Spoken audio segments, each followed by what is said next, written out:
Look, if you want real security guarantees, if you want to actually ensure that Vladimir Putin does not invade Ukraine again, the very best security guarantee is to give Americans economic upside in the future of Ukraine. That is a way better security guarantee than 20,000 troops from some random country that hasn't fought a war in 30 or 40 years. President Trump believes that there are economic and deal solutions that can provide national security, and this is one of them, rather than pushing the idea of war and troops on the ground.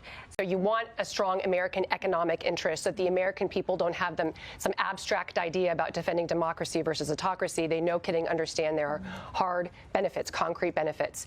But I think that Zelensky is also going to want the hard power there because his country is still being invaded. He still has to provide his own defense.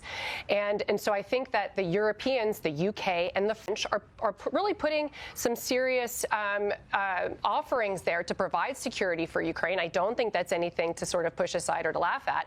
And Ukraine also is going to have their own defensive capability now. Over the last couple of years, they're going to be the most battle-hardened European country, building up their own defense capabilities.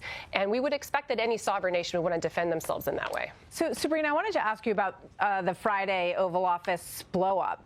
And it's very interesting because since then, we've looked back at things that President Biden said at the time, that he was very upset with Zelensky's lack of gratitude about what the United States had done for them.